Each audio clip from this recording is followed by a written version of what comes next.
Ahora sí. Ahí sí estoy grabando la clase, entonces, nada más para que quede en el registro, vamos a comenzar este tema de transformadores. Estos son los temas que vamos a ver y vamos a partir hoy día con los aspectos constructivos. Entonces, ya habíamos visto la clase pasada cómo nos íbamos anticipando poco a poco, viendo este circuito magnético sencillo que estudiamos, que era este núcleo tipo ventana, ¿cierto? El núcleo cuadradito que tenía un entrehierro. Vimos cuando agregamos dos enrollados, empezaron a aparecer interacciones entre los dos, ¿cierto? El flujo que enlaza uno en función de la corriente que enlaza al otro, aparecían inductancias mutuas. Y empezamos a ver que bajo ciertas suposiciones vimos el enrollado en circuito abierto, vimos el enrollado en cortocircuito, y se empezaban a cumplir unas propiedades, ¿cierto? Que la razón de la tensión inducida en un lado respecto a la tensión conectada en el otro era proporcional al número de vueltas, ¿cierto? A la razón del número de vueltas. Y vimos que las corrientes, cuando cortocircuitaban, las corrientes seguían la relación inversa, inversamente proporcional a la razón de vuelta. Entonces se empezaba a parecer un poquito como un transformador, ¿sí? Entonces, con toda esa anticipación y todo lo que hemos armado con este conocimiento de circuitos magnéticos, ya podemos introducir formalmente al transformador. ¿Qué es el transformador? Como dice aquí, es una máquina eléctrica estática. Se denomina máquina eléctrica a pesar de que no está realizando un movimiento, es una máquina estática, pero sí tiene conversión de energía de forma eléctrica a forma eléctrica. Entonces, en ese sentido, sí es una máquina. Pero es estática porque no tiene partes móviles, ¿sí? Recibe la energía en un cierto nivel de tensión y la transforma, la entrega en otro lado, la entrega con otro nivel de tensión y otro nivel de corriente. Idealmente, sin muchas pérdidas, ¿sí? Vamos a ver que el transformador real, vamos a relajar eso, vamos a poder tener una idea de cómo son las pérdidas. Es de los dispositivos más sencillos, es el dispositivo clave en el desarrollo de los sistemas de potencia en corriente alterna, porque es el que nos permite, ¿cierto?, elevar los niveles de tensión. Esto lo discutimos, si ustedes se acuerdan, en la primera clase, nos permite elevar el nivel de tensión y por lo tanto transmitir para un mismo nivel de potencia, transmitir a mayor tensión significa menor corriente, y por lo tanto las pérdidas en la línea de transmisión, que son proporcionales al cuadrado de la corriente, se disminuyen drásticamente.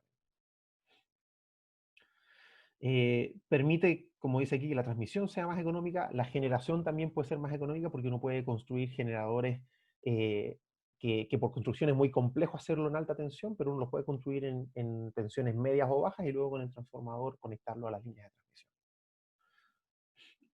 Y como parece que es un componente indispensable en los actuales sistemas eléctricos de potencia, y cuando vimos al principio del curso los elementos de los sistemas de potencia y vimos las subestaciones, por ejemplo, que son estos grandes nodos, están las barras, los paños, etcétera, vimos que los transformadores son componentes claves de esa subestación. Entonces son componentes que vemos muy regularmente en los sistemas de potencia. Algunos aspectos constructivos del transformador.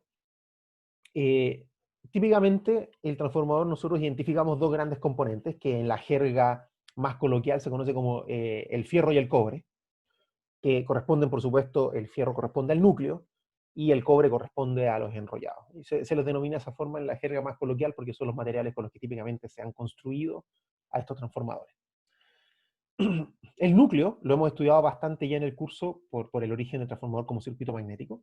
Está constituido por materiales ferromagnéticos, usualmente hierro o algunas aleaciones. Ustedes se acuerdan, hace algunas clases vimos distintas curvas de saturación. Algunos son mejores que otros porque la saturación está a un nivel más alto de flujo o porque el mu relativo es más alto, la pendiente es más alta, ¿cierto?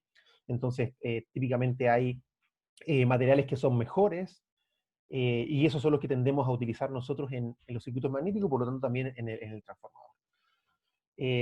¿Cuál es la idea? Como dice aquí, altas densidades de flujo, alto campo B, con fuerzas magnetizantes relativamente bajas, con un bajo campo H, o sea, un mu muy alto. Y lo otro que lo dejamos como una suposición en nuestros circuitos magnéticos es que todo el flujo se confina a este circuito magnético. Eso también es súper importante. Y es una simplificación que es bien razonable vamos a ver más adelante, para estos transformadores. Los núcleos se clasifican típicamente en dos tipos de núcleo. El núcleo que, valga la redundancia, se denomina tipo núcleo, que es el que ya hemos estudiado, este tipo núcleo ventana. Y el núcleo de tipo acorazado, vamos a ver a continuación una figura. Eh, eh, Cada uno de estos núcleos tiene aspectos constructivos que son levemente distintos. Cada uno de ellos tiene una aplicación que en el caso de sistemas de potencia puede ser distinta. Pero ambos cumplen la misma función, que es que ese núcleo confine al campo magnético y provea un camino preferente para el flujo. En el de tipo acorazado, mejor voy a pasar a la diapositiva para que sea más claro. El transformador tipo núcleo es este que ya hemos estudiado, en donde nosotros habíamos dibujado originalmente un enrollado en el lado izquierdo y el otro enrollado en el lado derecho. Eso es lo que hemos estado haciendo hasta ahora. La verdad es que para disminuir lo que se entiende como fuga, ya vamos a introducir formalmente el concepto, pero todas las fugas de flujo, o sea, todo el flujo magnético que no se, que por alguna razón no se vaya por el núcleo, se vaya por algún lugar que, por ejemplo, el aire externo al núcleo, para disminuir el efecto que podría tener eso, se ponen los enrollados concéntricos. Yo creo que vale la pena hacer un pequeño dibujo. Yo creo que con el dibujo va a quedar un poquito más claro. Entonces, déjenme aquí compartirles la pizarra. Déjenme, si yo tengo, por ejemplo, el núcleo, ¿sí? El núcleo tipo ventana, que es el que hemos estado estudiando, y yo tengo un enrollado que está en un lado, ¿cierto? Por ejemplo, a la izquierda del núcleo, y después tengo el otro enrollado a la derecha del núcleo. El flujo que se genere, por ejemplo, por el enrollado primario, si yo el enrollado primario lo conecto a una fuente,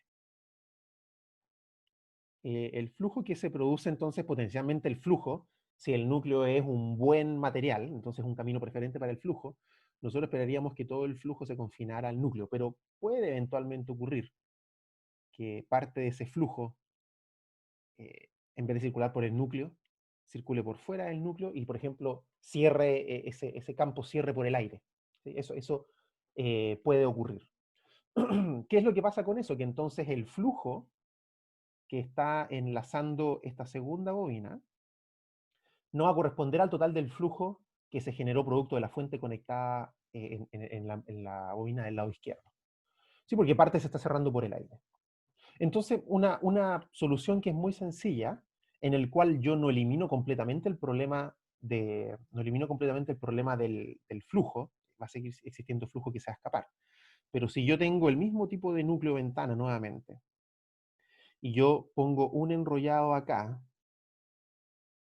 yo puedo, lo voy a poner con otro color para que no se confunda, yo puedo poner el otro enrollado concéntrico, o sea, uno sobre otro. ¿Sí? Entonces, el enrollado secundario, por ejemplo, lo pongo ahí.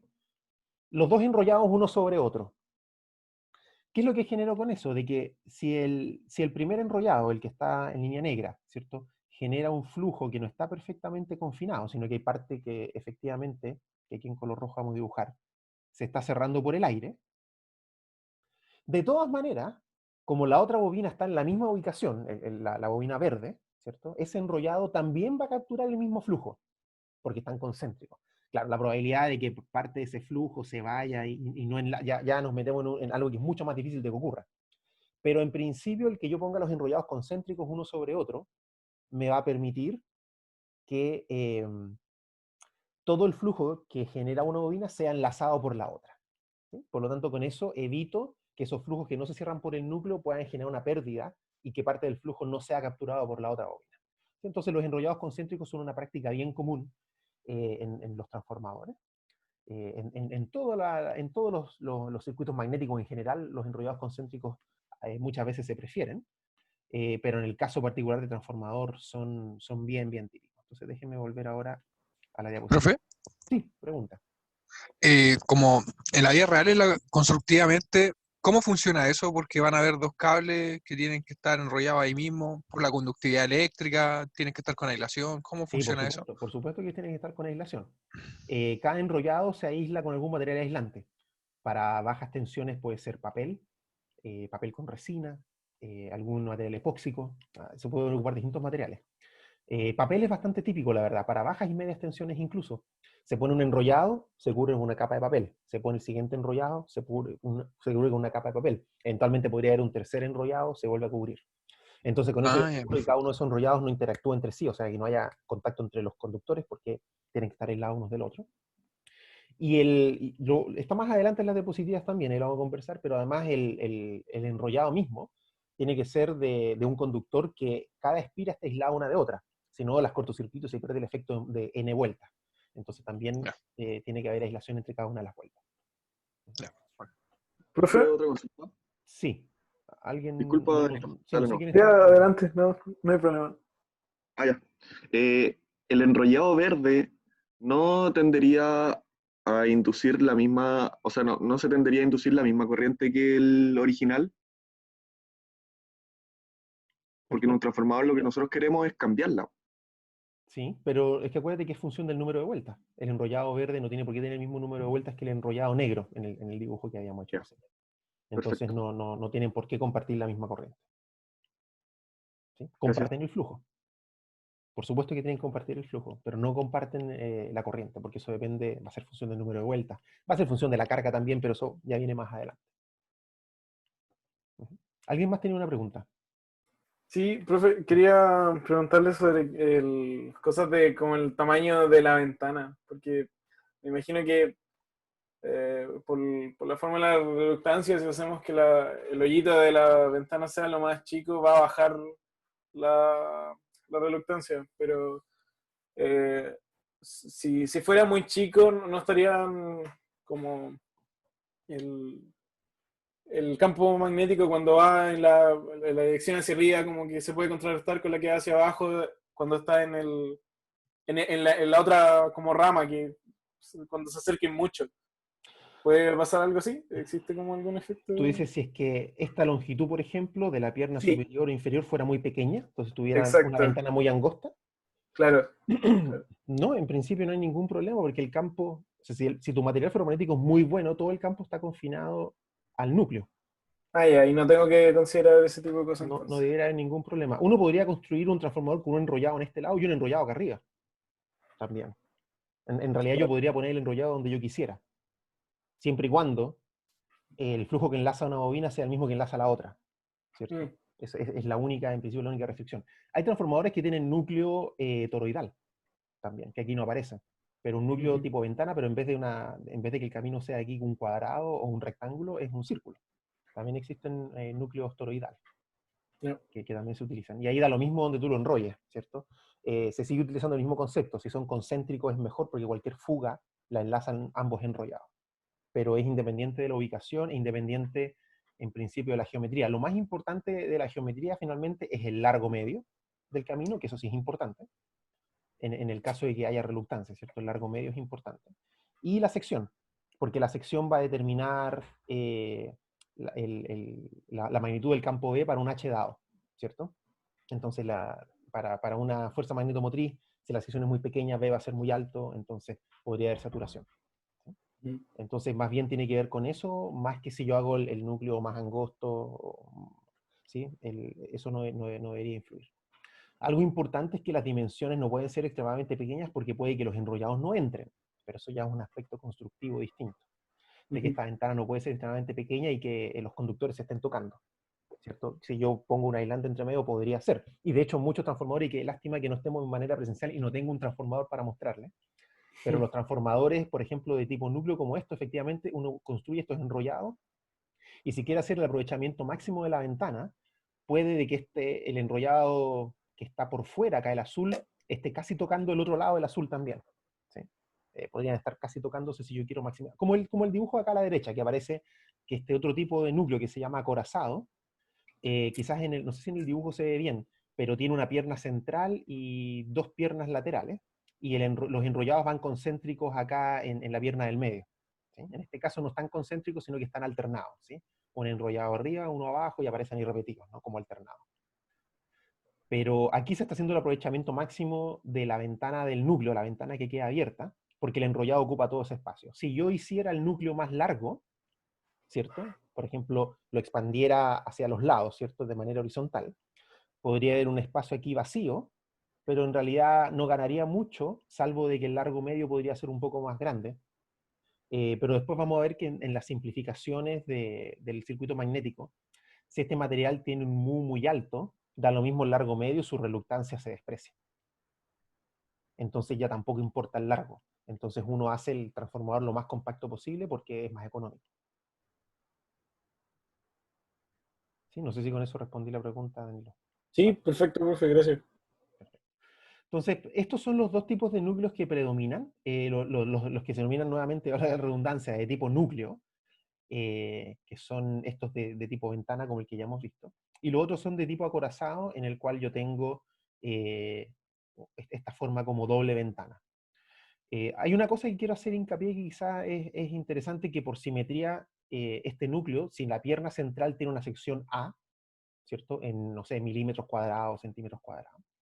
Las piernas laterales, como esta de la izquierda o esta de la derecha, tienen A medios, ¿sí? Porque justamente el flujo se debiera dividirse, el material es completamente homogéneo, el flujo se debiera distribuir uniformemente por ambos lados del núcleo, ¿sí? Entonces, yo esperaría que si el flujo está distribuido efectivamente así, que una parte del flujo se vaya por la pierna izquierda, otra por la pierna derecha, y por lo tanto, si aquí había una sección A, entonces acá basta con una sección A medios. Y lo mismo para el lado izquierdo. ¿Sí? Eso debería bastar para que el flujo circulara sin que hubiera un cambio sin que hubiera, por ejemplo, saturación. Si yo hago la pierna derecha más angosta, entonces ya tengo un cambio de sección para una misma magnitud de flujo, entonces ya se produce algo ahí. Bien, una característica importante es que, como dice acá, para disminuir las pérdidas del material, y esto ya lo hemos conversado un par de veces en las clases anteriores, el núcleo, perdón, déjenme activar el puntero, el núcleo se va a construir no de una pieza sólida de fierro o de material ferromagnético, sino que se construye de láminas, y láminas que estén aisladas eléctricamente una de otra. La razón de ser, yo creo que se las voy a dibujar porque esto creo que ya pero a pesar de que ya lo hemos conversado en clases anteriores, yo creo que vale la pena redundar en esto. Si yo tengo, déjenme agregar una pizarra, si yo tengo un material, no, perdón, voy a cambiar déjenme cambiar el color. Si tengo un núcleo, ¿cierto? De un cierto material ferromagnético, suponemos que este es el núcleo y que el núcleo puede ser muy grande. Mi suposición ha sido de que el flujo se distribuye uniformemente, ¿cierto?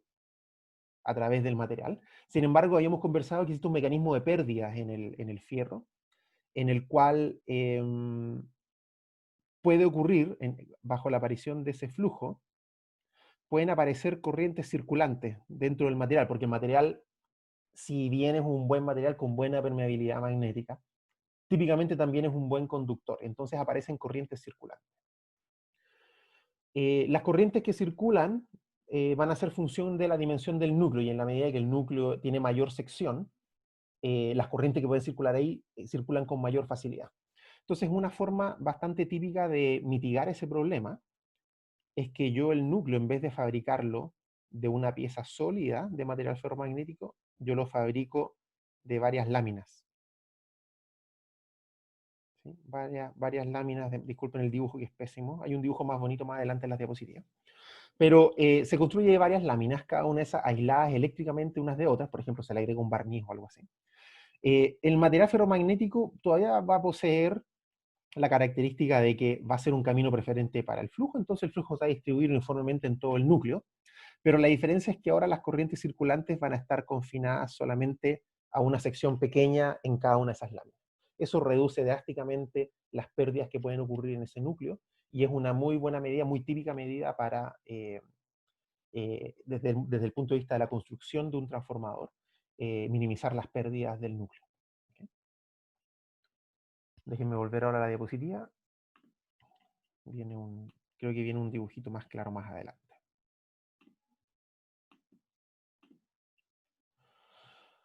Entonces, bueno, sí, aquí está el dibujo de las láminas, de hecho, de cómo se fabrican las láminas. Si yo tengo un núcleo de tipo ventana, como el que está aquí a la izquierda, o el núcleo acorazado, como el del lado derecho, entonces típicamente, para evitar el problema de que yo tenga que enrollar, y por ejemplo, así como quien estaría cosiendo, ¿no? Pasar el alambre del enrollado por la ventana, sacarlo y volver a pasarlo por la ventana, lo que típicamente se hace es que uno crea una bobina de una manera externa, con algún molde, por ejemplo.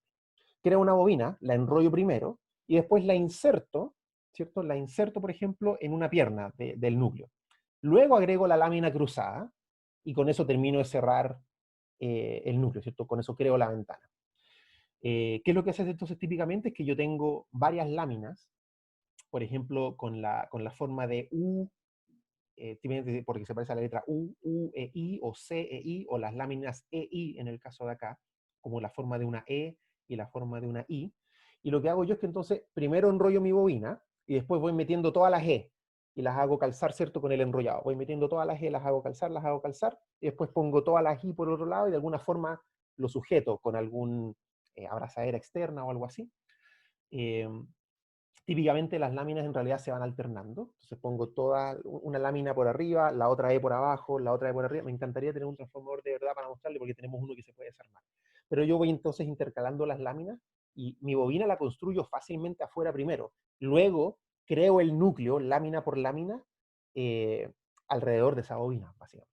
Esa es una forma mucho más fácil de construir el transformador que tener un núcleo que yo podría maquinar de alguna manera con todas estas láminas y después tratar de enrollarlo y pasarlo por entre medio. La automatización, por ejemplo, de la fabricación del transformador es mucho más fácil si es que yo tengo la bobina afuera y luego intercalo todas las láminas para crear el núcleo. ¿Por qué se intercalan las láminas? Pongo una de las E por arriba y otra de las E por abajo. Hay una razón bien sencilla, lo vamos a ver después que es importante. Si yo intercalara, por ejemplo, todas las E del núcleo, ¿cierto? En una dirección, y después pongo todas las I del núcleo, ¿cierto? Todas las otras barritas las pongo por abajo, cuando yo vea el transformador finalmente construido, va a ser como que mi núcleo estuviera dividido en dos partes, en una E y en una I, con un pequeño entrehierro entre los dos. Ese entrehierro agrega reluctancia, y eso es algo no deseado para el transformador, porque va a ser un impedimento para la circulación del flujo, ¿cierto? Cualquier reluctancia es justamente impedimento para la circulación del flujo. Entonces, si yo construyo con las láminas alternadas, cuando yo tengo el sándwich completo, no tengo un entrehierro único, sino que está como dividido, dispersado entre las láminas, algunos por arriba, otros por abajo. Y eso genera una mejor reluctancia de entrehierro. En el conjunto es mucho, mucho menor. Entonces, incluso muchas veces despreciable. Entonces, por construcción, estas láminas, como verse aquí en el dibujo, ojalá que sea suficientemente claro, se van alternando. Yo construyo primero la bobina, y luego voy intercalando las láminas y construyo mi núcleo alrededor. Profesor, una pregunta Sí. que sobre lo de los entrehierros que mencionaba.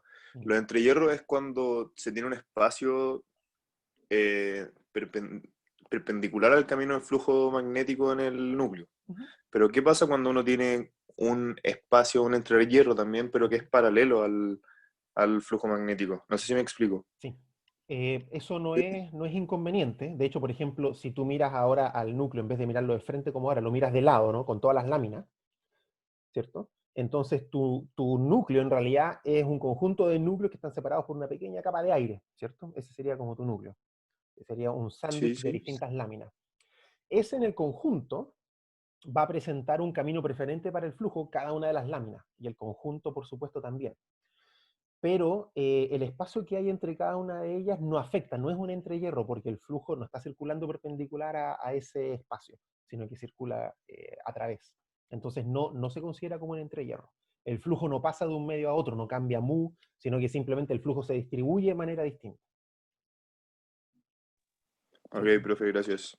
Profe, Sí, en, pregunta. en la práctica, ¿cómo se unen cada una de estas láminas? ¿Hay soldadura o otro tipo de unión? Sí. ¿Cómo se hace? Se unen con abrazaderas, una abrazadera por fuera que mantenga todo confinado, esa es una opción.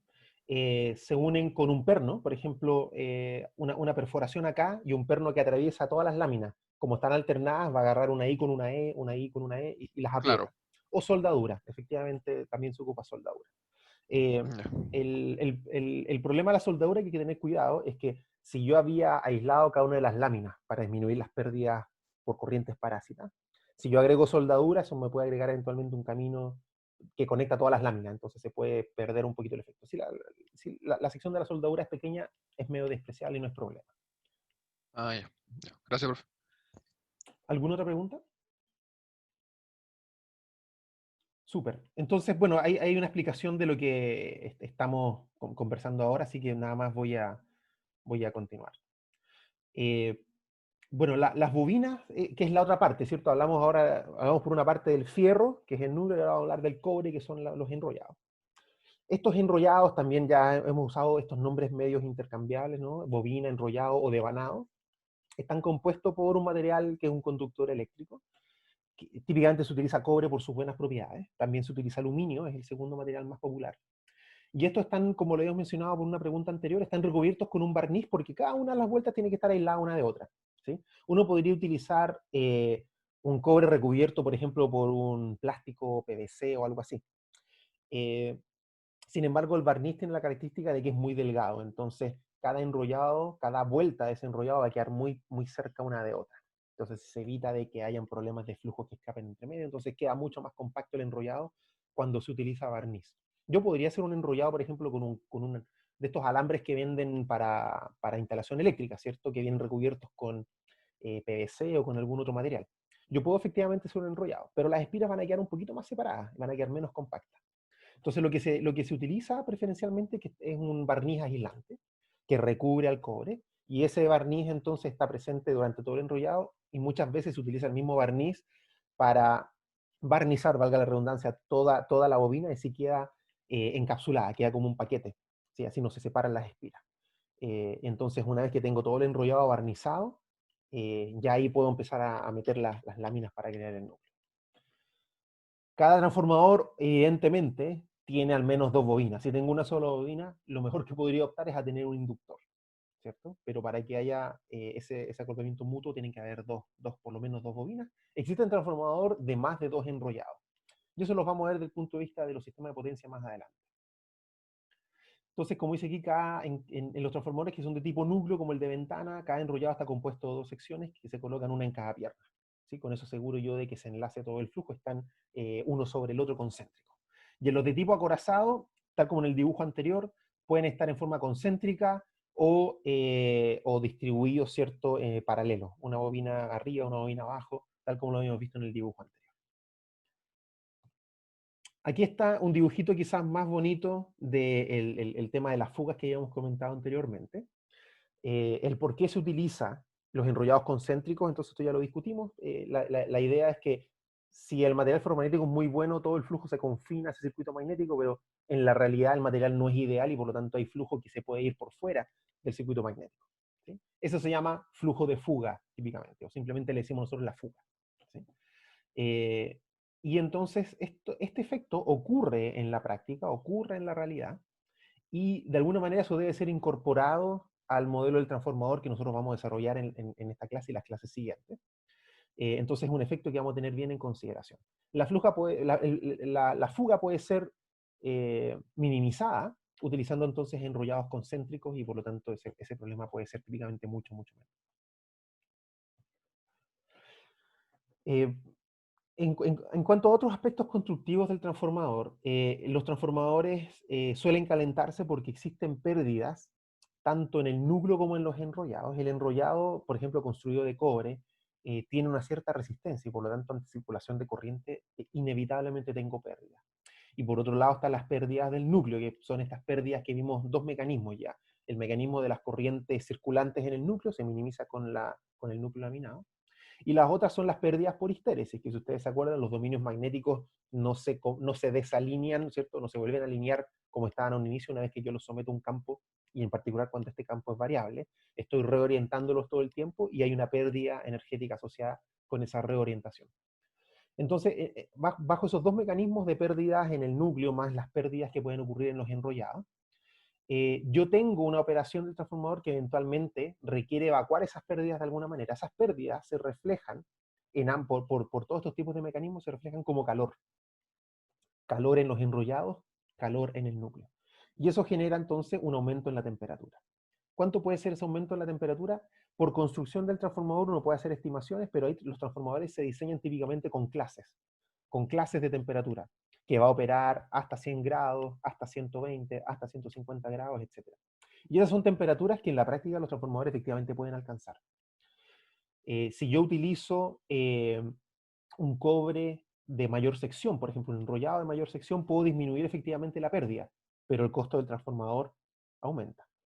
Puedo utilizar láminas más delgadas, ¿cierto? Para minimizar las pérdidas, o puedo utilizar un material que tenga una curva de histéresis mucho más angosta, pero esos materiales típicamente son más costosos de fabricar.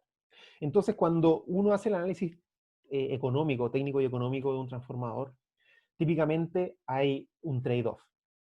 Yo puedo mejorar la calidad del transformador, pero me va a aumentar el costo.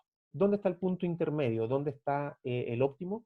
Bueno, se diseñan los transformadores de manera tal de que alcancen una temperatura de operación que sea segura para todos sus componentes.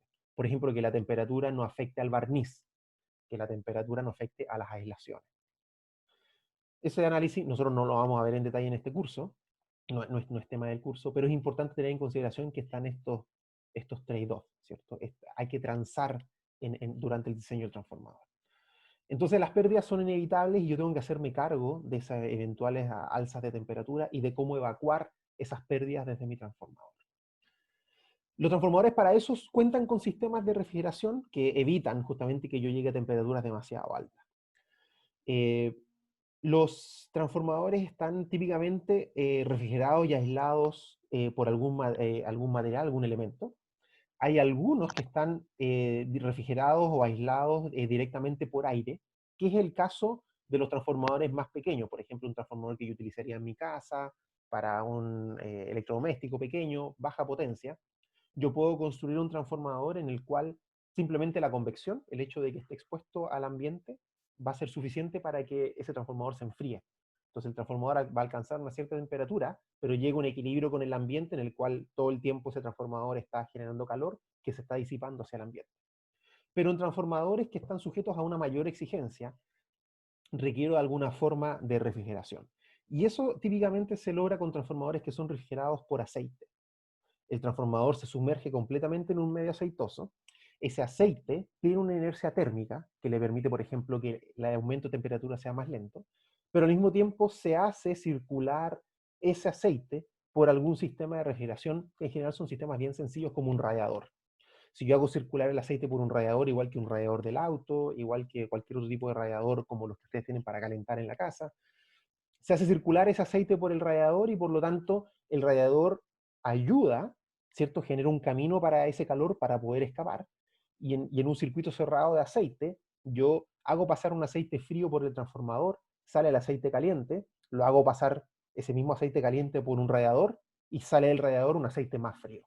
Y en ese circuito cerrado yo permito entonces que el radiador sea el medio por el cual yo evacúo esas pérdidas de calor. Eso es lo más común en transformadores a nivel de distribución, a nivel de transmisión y a nivel de generación. La forma en que se mueve ese aceite puede ser de manera natural, en el que solo por diferencias de temperatura, donde está el aceite más frío y el aceite más caliente, se genera una circulación, valga la redundancia, circular, entre el radiador y el transformador, o puede ser forzada con una pequeña bomba que mueva ese aceite. ¿Sí? Entonces se encuentra típicamente ambos casos. Los de refrigeración natural son los que ustedes van a ver a continuación unas fotos. Los de refrigeración natural, con aceite pero refrigeración natural, convección natural, son los que típicamente ustedes ven en transformadores puestos en los postes, en las calles, en las instalaciones aéreas, ¿cierto? Entonces, Profe, sí, una consulta asociado a eso último. ¿Cuánto es la vida útil de esos transformadores de los postes, más o menos?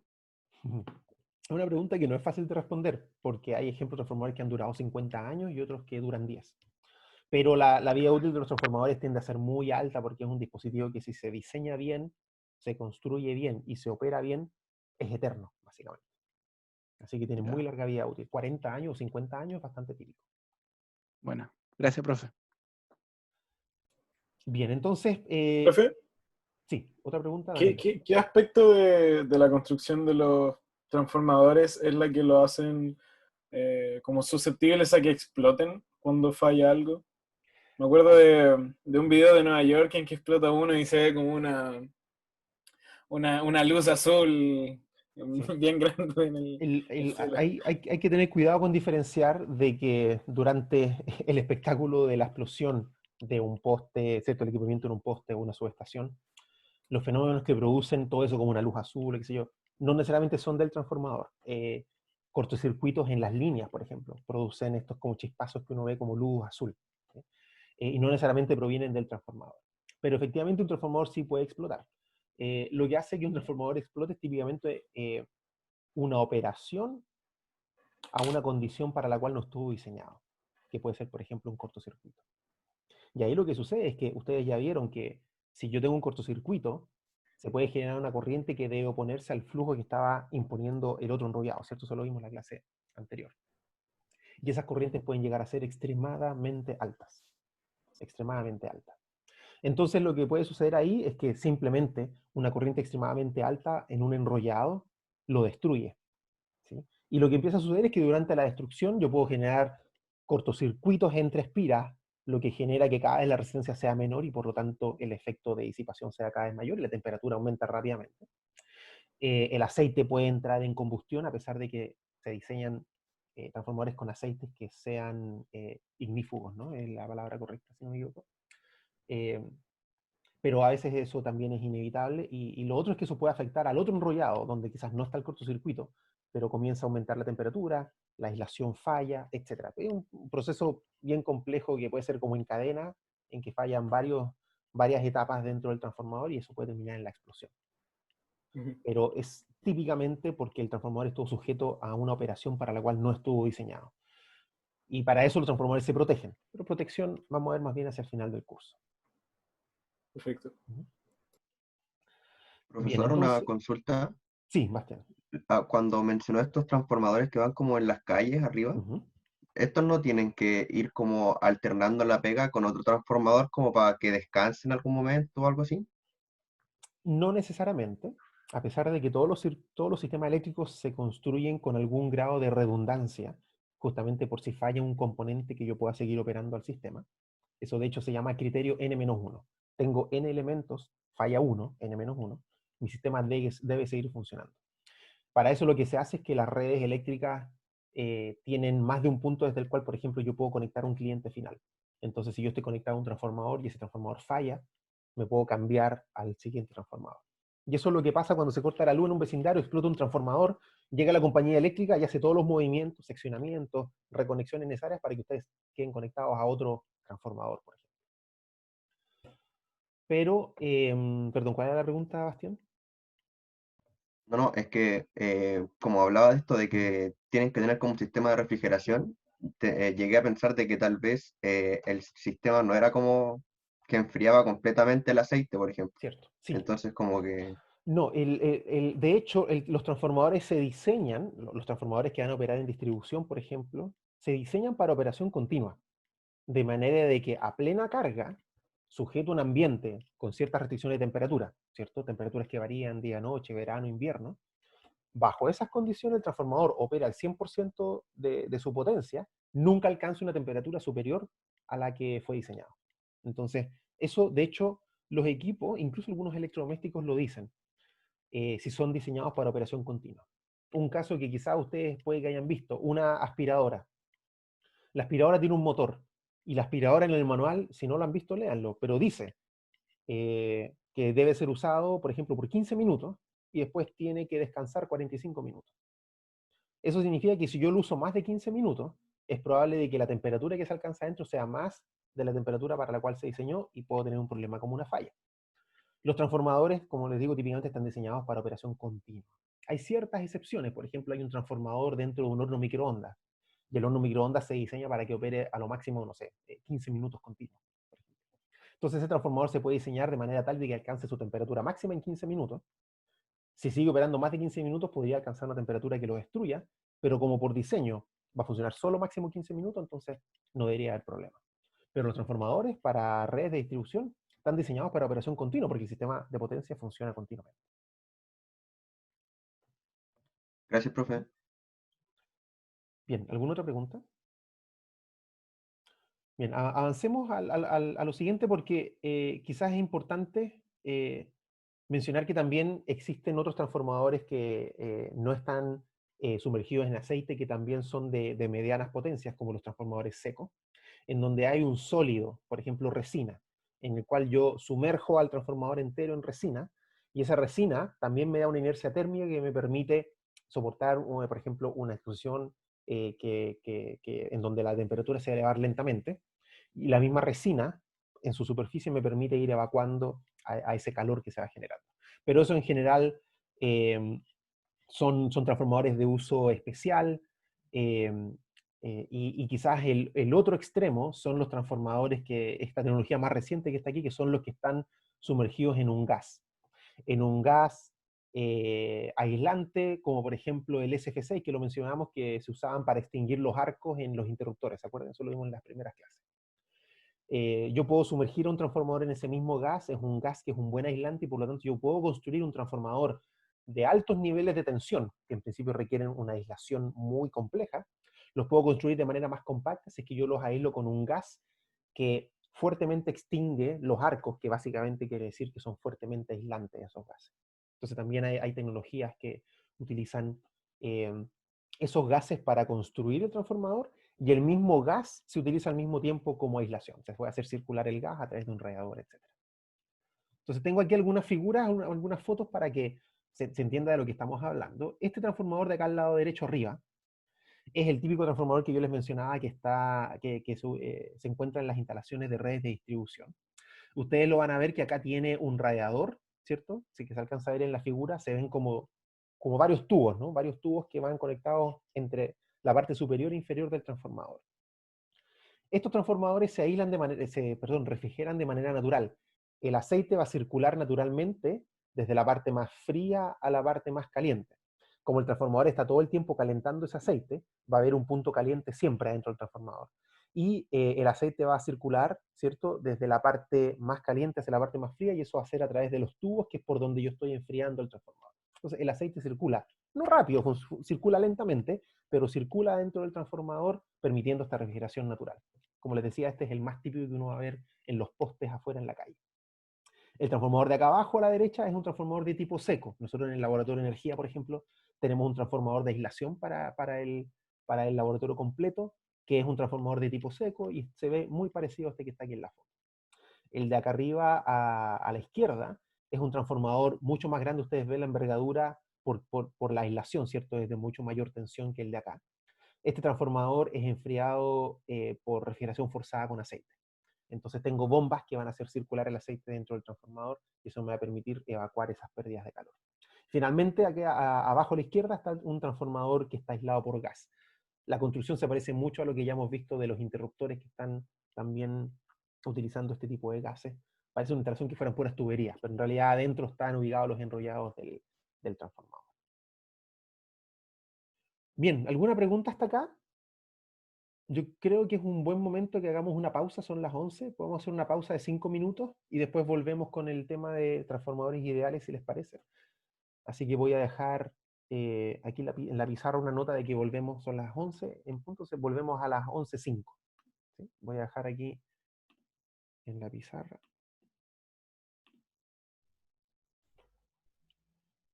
Aquí les voy a dejar una nota de que volvemos a las 11:05.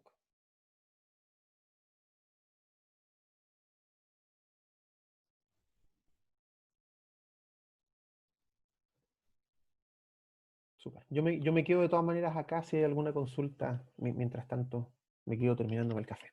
¿Sí? Pero en 5 minutos más nos vemos.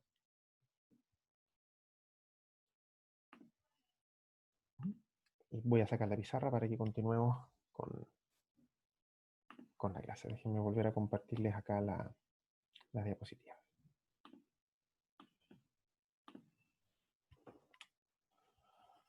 Bien, ahí está. Entonces vamos a continuar ahora con el modelo del transformador ideal, que en realidad lo vamos a recuperar desde lo que ya hemos estado viendo, como ustedes se acuerdan, a partir de los circuitos magnéticos, y nosotros con el estudio de ¿cierto?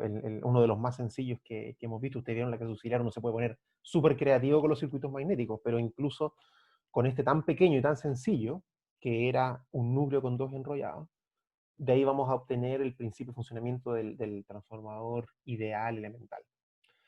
El transformador, como dice aquí, consta entonces de dos enrollados enlazados por un flujo magnético. Entonces hay, por un lado, un circuito eléctrico, terminales de un primario y terminales de un secundario, y por otra parte hay un circuito magnético que está acoplando a los dos a partir del flujo.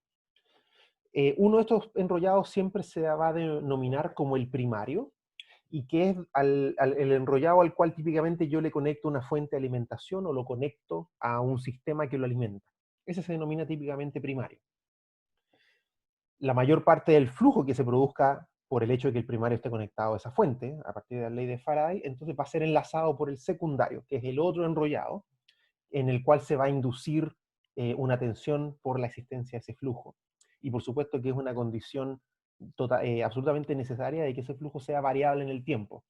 Por lo tanto, la tensión con la cual yo alimento este enrollado, entendiendo que el transformador es estático, y no hay forma de que el flujo que dé un enrollado varíe por cambios de geometría o por relatividad, ¿cierto? Es imperante de que el flujo que se produzca sea variable en el tiempo, y por lo tanto, yo puedo aplicar la ley de Faraday para tener tensión inducida en el secundario. La tensión que se induce funciona en número de vueltas. Y eligiendo de manera adecuada el número de vueltas de este primario y este secundario, yo voy a tener entonces una razón de transformación en este transformador. Aquí notar importante que lo que yo defina como primario y secundario es súper arbitrario. El primario no es siempre el de mayor nivel, el de mayor número de vueltas o el que va a estar expuesto a mayor tensión.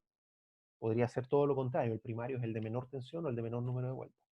Entonces, cuando ustedes les hablen de un primario y secundario, es simplemente una referencia para saber en cuál lado yo espero alimentar al transformador y en qué lado del transformador yo espero conectar algo útil, una carga, lo que sea.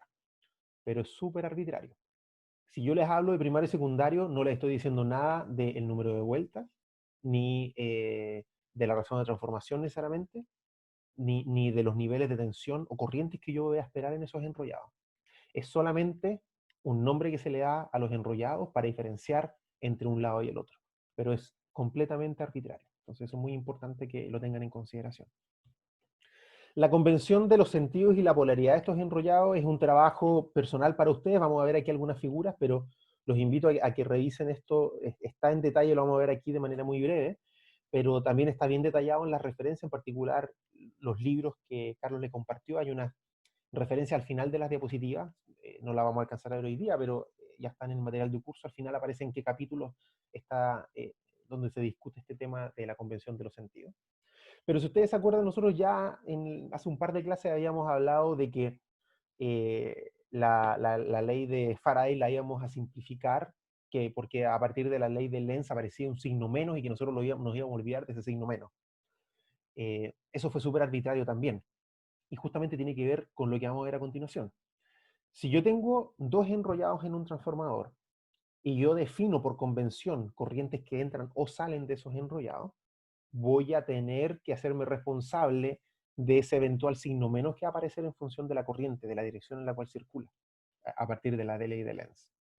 Y la nomenclatura que se utiliza es que yo indico en el transformador cuál es su polaridad. ¿Qué es la polaridad del transformador? La polaridad del transformador indica cuál es la fase que existe entre las tensiones que yo impongo y que induzco entre el primario y secundario respectivamente. Cuando están en fase, se habla de una polaridad sustractiva o positiva, y cuando están desfasados en 180 grados, se habla de una polaridad aditiva o negativa. ¿Sí? Primero, antes de ir al dibujo, distintas normas definen a los enrollados con distintos nombres. Por ejemplo, la ASA, que es hoy día la ANSI, que es la norteamericana, define como H1 y H2 a los terminales de alta tensión, X1 y X2 a los de baja tensión, donde H1 y X1 son de igual polaridad. O sea, si yo alimento con una fase en H1 y neutro en H2, yo esperaría tener una señal en fase con esa cuando mido entre X1 y X2. ¿Sí? Entonces, ¿cómo se indica la polaridad en un transformador? Si yo veo un diagrama de un transformador como este, donde tengo mi núcleo ventana, mis dos enrollados, el enrollado de la izquierda ya aparece con H1 y H2, podríamos decir, por ejemplo, que ese es el primario, y por lo tanto el segundo enrollado, que tiene X1 y X2, es el secundario. Los puntos que aparecen acá arriba son las indicaciones de polaridad del transformador.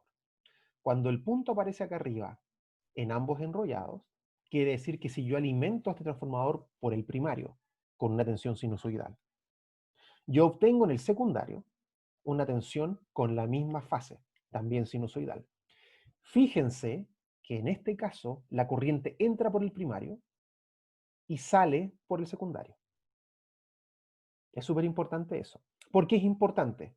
Por lo siguiente, si yo tengo en este enrollado N1 vueltas con la polaridad de corriente que se indica aquí, olvídense del punto por un segundo, pero fíjense en la corriente entra por ese enrollado. Por regla a la mano derecha, si la corriente entra por ese enrollado, el flujo va hacia arriba. ¿De acuerdo? El flujo va hacia arriba, tal como aparece aquí con esa flecha.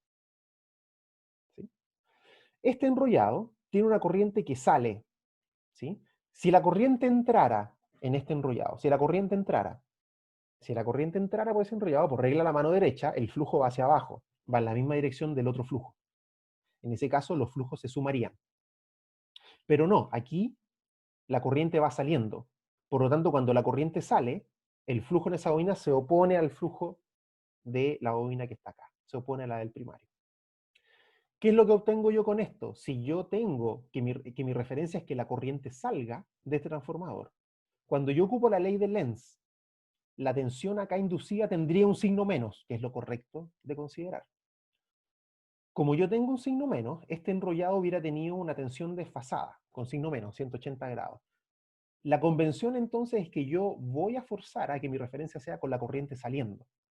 Si la corriente está saliendo, entonces el signo menos, más el menos de la corriente, que ahora va saliendo en vez de entrando, me da una tensión inducida que sí está en fase con el primario. Esta polaridad acá se denomina polaridad sustractiva. ¿Por qué es polaridad sustractiva? Porque yo con esta forma de los enrollados, si ambas corrientes entraran, tendrían flujos que se oponen. Por eso sustractiva, se restan, flujos que se oponen. ¿Sí? Entonces, esta polaridad, en que los puntos están en el mismo lado de los enrollados, es una polaridad tal de que si las dos corrientes entraran, se opondrían, ¿sí? Por eso se llama polaridad sustractiva. Pero es la polaridad que cuando yo defina corriente entrando por un lado y saliendo por el otro, me da una tensión inducida en fase. Y es la polaridad más común del transformador. La polaridad sustractiva es polaridad positiva, entre comillas, a pesar de como esto es alterno, que es positivo y negativo, no está bien definido. Pero la polaridad sustractiva es la que me entrega tensión en fase en el secundario cuando yo alimento por el primario. La otra opción es la polaridad que aparece acá, que es la polaridad aditiva, en donde fíjense el punto está abajo aquí en el enrollado. El enrollado, si se fijan, está enrollado de manera distinta. Bien sutil la diferencia, pero aquí el enrollado está distinto. En este caso, si la corriente entrara, ¿cierto? Si la corriente entrara por donde está el punto, el flujo iría en la misma dirección. Entonces se sumaría al flujo del otro enrollado. Entonces, cuando yo tengo estos puntos, y ustedes lo ven que ahora están cruzados, ¿sí? Este tipo de polaridad me genera que la tensión inducida esté en desfase 180 grados con el primario. La polaridad aditiva tiene algunos usos. Tiene algunos usos que no los vamos a ver todavía, pero cuando veamos transformador trifásico en particular, vamos a ver que tiene unos usos muy importantes el tener esta polaridad negativa, entre comillas, pero que en la práctica su nombre correcto es polaridad aditiva. La polaridad sustractiva, que es la de la izquierda, es la que me da tensión inducida en fase y corriente que sale del transformador.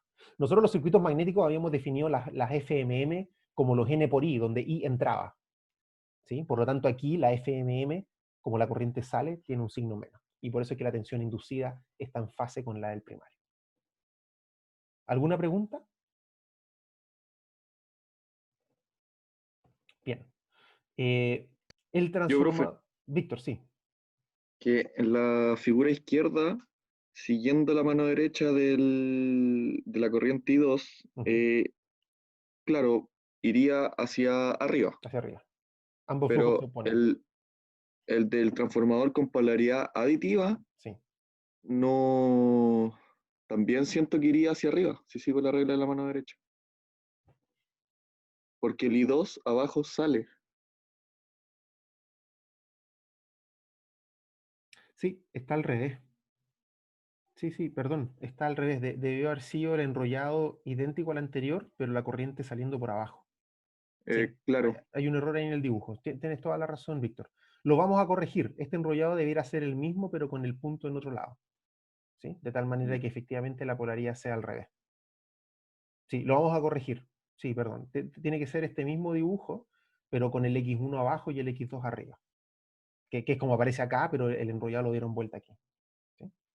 Sí, está al revés. Eso lo vamos a corregir. Entonces, es igual al dibujo de acá, pero con el punto abajo y la corriente saliendo por el otro terminal. Ahí se produce el desfase 180 grados. Bien, si nosotros alimentamos a un circuito magnético como este, y esto ya lo vimos en las clases anteriores, yo alimento la bobina primaria, el flujo que se establece está desfasado en 90 grados respecto a la tensión con la que yo alimento. Ustedes se acuerdan esto, y lo mencionamos la vez pasada, el J aquí en la expresión fasorial está identificando justamente ese desfase de 90 grados. Y si yo alimento y en principio desprecio cualquier tipo de resistencia que pudiera haber en el circuito eléctrico por el lado del enrollado, la tensión, ¿cierto? La tensión, aquí faltó un I, perdón. Sí, la tensión con la que yo alimento sería R por I, donde R es la resistencia de ese circuito, más la tensión inducida en el enrollado. Entonces, despreciando el R1 por I, me queda entonces que directamente la tensión es proporcional al flujo y al número de vueltas y a la frecuencia, ¿sí? Entonces, el flujo inducido solamente va a depender de la tensión de la fuente que lo alimenta. Entonces, muy importante de que el flujo depende de la tensión. El flujo no va a depender de la corriente, depende de la tensión que yo imponga. Como consecuencia de ese flujo van a existir corrientes, por supuesto, pero lo que yo estoy imponiendo es esa tensión. Y por lo tanto, al estar imponiendo la tensión, por ley de Faraday, voy a estar imponiendo un flujo. Debido al fenómeno de histéresis, que eso lo vimos ya en la clase pasada, la corriente de excitación no es necesariamente sinusoidal, ¿sí? Porque yo saturo el material, deformo la corriente, y eso lo vimos, si ustedes se acuerdan. Entonces, en realidad, la corriente que yo veo en el primario, por ejemplo, con el que estoy alimentando acá, yo alimento con esta tensión que es sinusoidal, por eso la notación fasorial, y la corriente se va a distorsionar. Lo que yo voy a hacer para mi transformador ideal, que es lo que estamos viendo aquí, es suponer que en el material no hay saturación, y por lo tanto la corriente se asume que es sinusoidal, y se va a trabajar todo en forma fasorial. Todas las señales que aparecen en el transformador. Porque unas están relacionadas con otras por integrales o derivadas. Si yo alimento con una sinusoidal, todas las otras señales van a ser sinusoidales, incluidas el flujo, que también es sinusoidal. Entonces, tengo un transformador que tiene N1 vueltas en un enrollado y N2 vueltas en el otro. N1 en el primario, N2 en el secundario. Vamos a hacer las siguientes suposiciones para encontrar las relaciones del transformador ideal. Este es el dibujo del transformador ideal. Tengo N1 vueltas en el enrollado que denominamos como primario, N2 vueltas en el enrollado que denominamos como secundario. La corriente entra por el primario, sale por el secundario, por lo tanto aquí la polaridad es sustractiva, y voy a tener que la tensión inducida E2 va a estar en fase con E1. ¿Correcto? Vamos a hacer las siguientes suposiciones para encontrar las relaciones del transformador ideal. Primero, que el conductor que compone cada bobina no tiene resistencia eléctrica. Por lo tanto, la tensión inducida la tensión inducida E es la tensión en bornes B, porque no hay resistencia entre medio, ¿sí? Eso está simbolizado acá en el dibujo, como que B va directamente conectado, ¿cierto?, aquí en los terminales a E. O de la misma forma, la tensión en la carga aquí, B, es igual a E.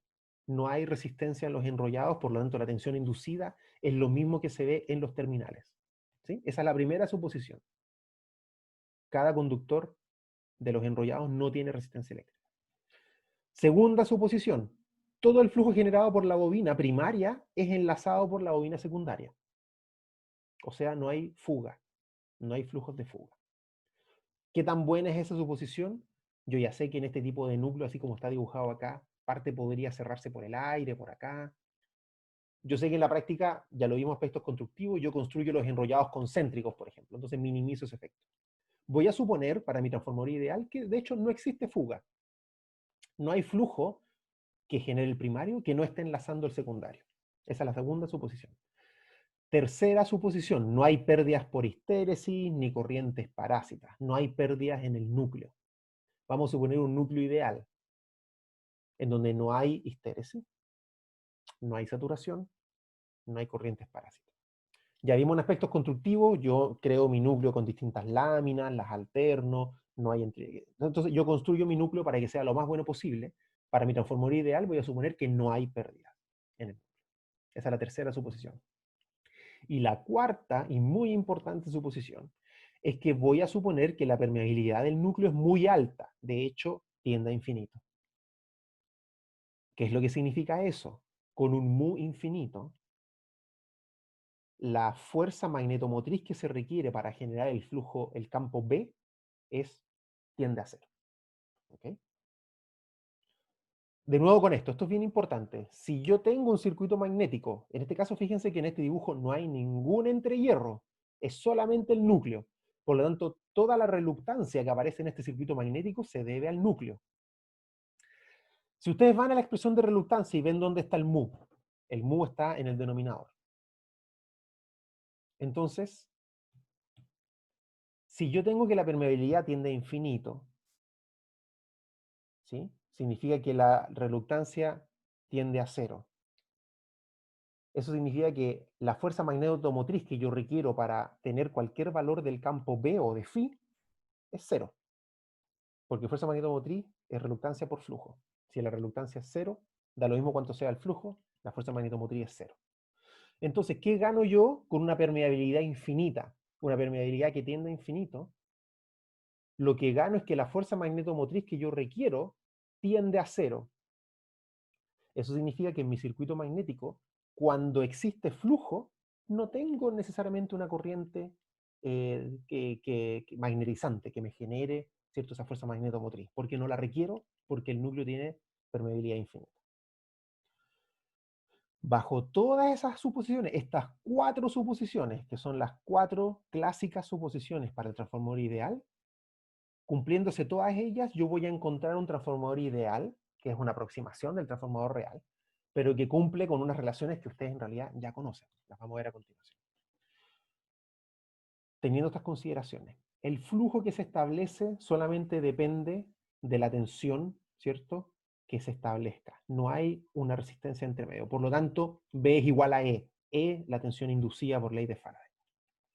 Entonces, E1 es B1 y es J omega N1 por phi.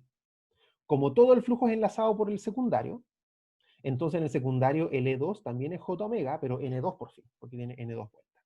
Entonces, de esta expresión de acá, en donde aquí las suposiciones que estamos tomando es no hay resistencia a los enrollados, entonces B es igual a E, y todo el flujo se enlaza por ambas bobinas, por lo tanto phi es igual para los dos. Con eso tengo esta relación que aparece acá, que es la relación de transformación. B1 sobre B2 es igual a N1 sobre N2. Esa es la razón de transformación del transformador ideal. ¿Qué quiere decir? Que la tensión en el secundario, ¿cierto? La tensión en el secundario va a ser N2 sobre N1 de B1. ¿Sí? Esa es lo primero que podemos obtener de este transformador ideal.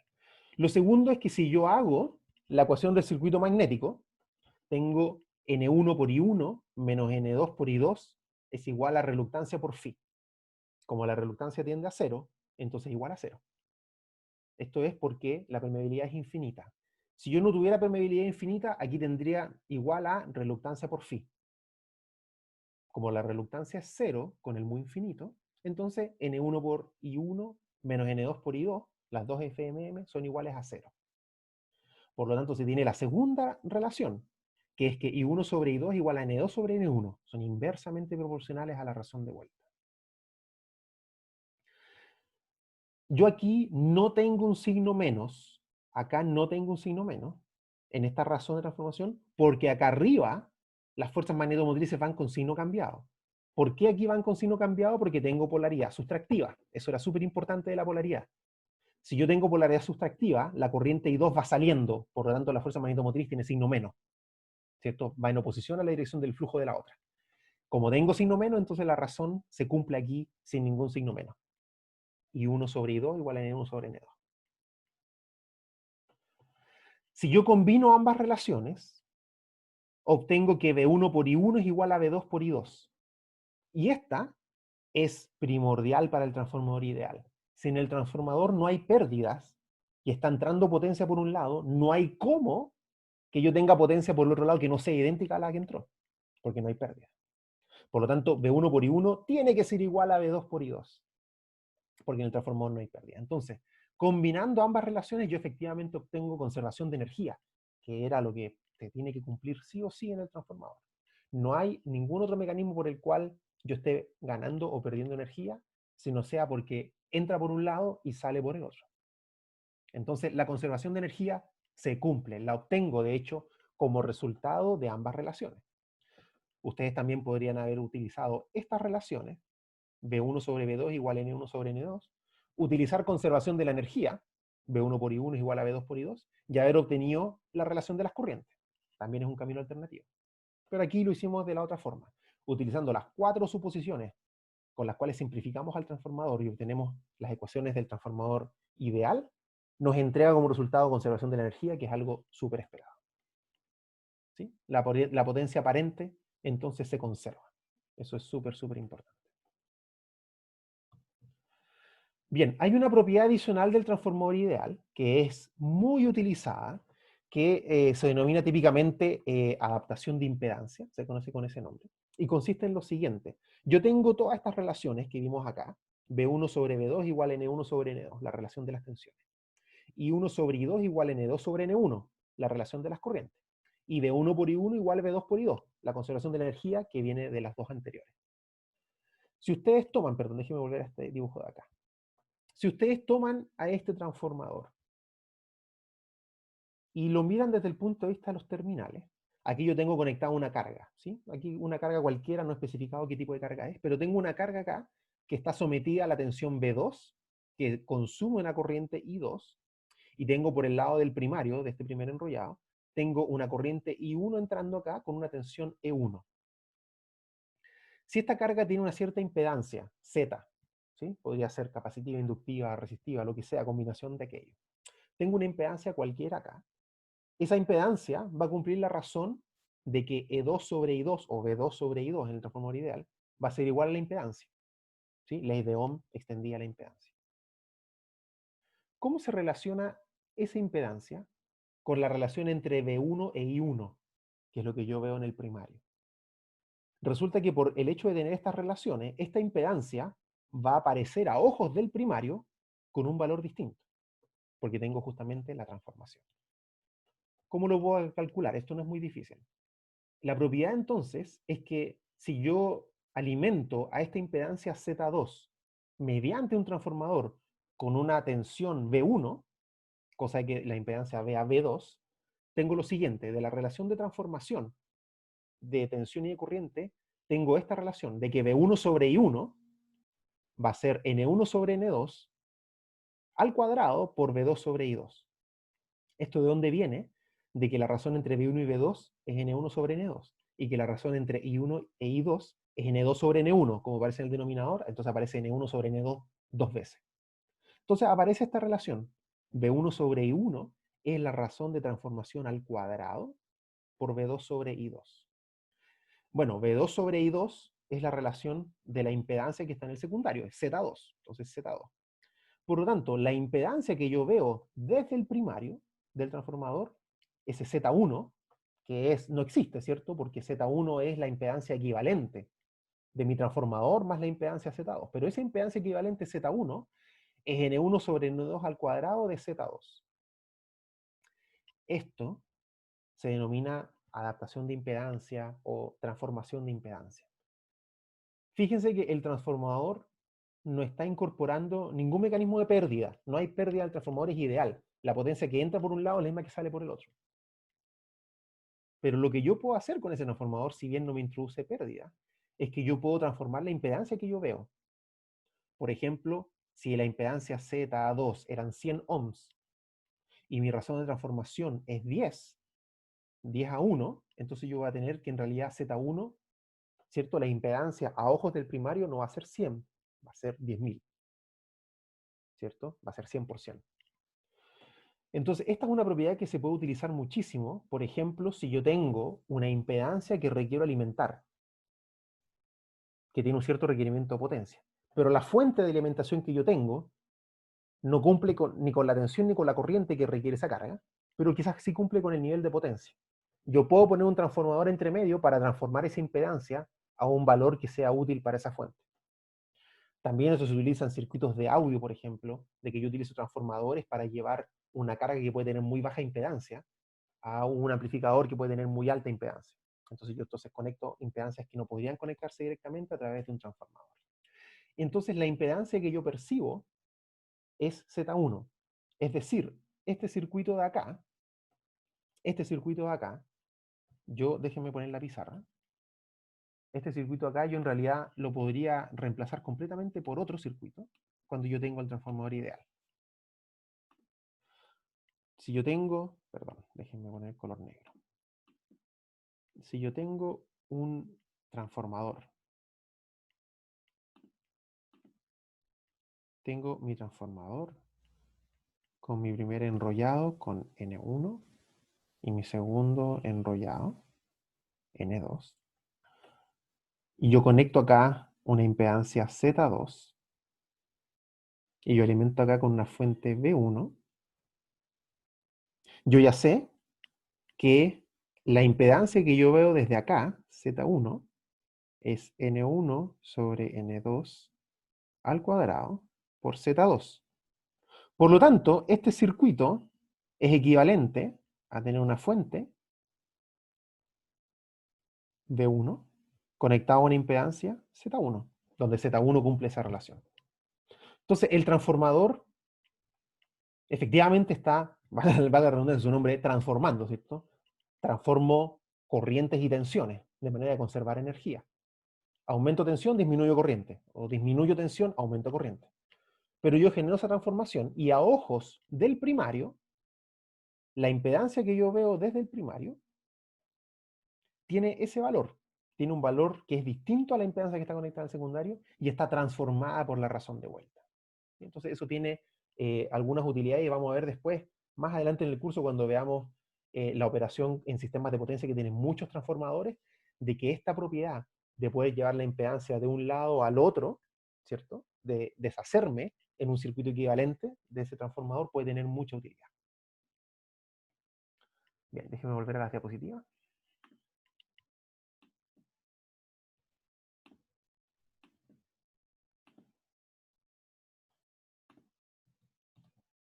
Entonces aquí, de hecho este dibujito que está más bonito, aquí yo puedo entonces utilizar mi transformador ideal para que una impedancia Z2 aparezca a ojos del primario, ¿cierto? Referido, se dice, referido al primario, aparezca con un valor distinto, que es N1 sobre N2 al cuadrado por Z2.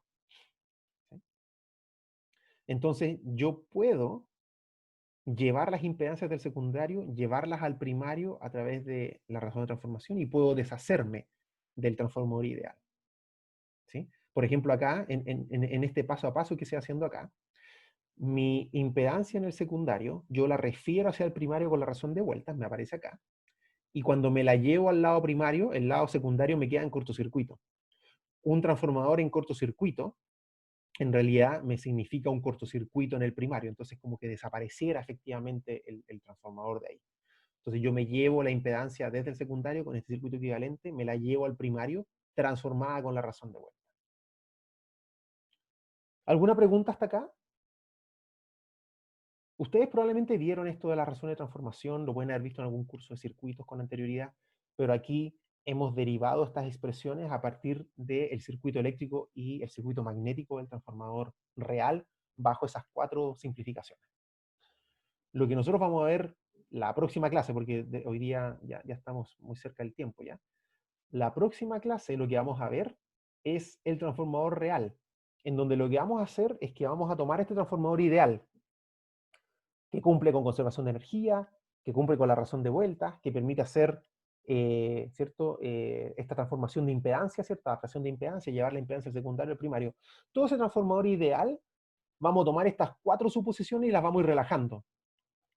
Las pérdidas en el cobre ya no van a ser 0, las pérdidas en el fierro tampoco van a ser 0, los flujos de fuga van a existir, la permeabilidad no es infinita, y cuando vayamos relajando cada una de esas suposiciones, vamos a ir encontrando que en el circuito equivalente del transformador van a ir apareciendo elementos nuevos que nos representan esa no idealidad.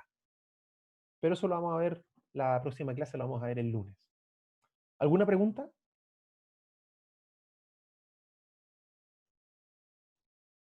No, profe, todo bien. Gracias. Bien, gracias. Entonces, si no hay preguntas, chicos, quedamos hasta acá. Que tengan un lindo fin de semana y nos vemos el lunes. Igualmente, profe, gracias. Chao, chao. Vale, profe, igual, que esté bien. Chao, profe. Chao, profe.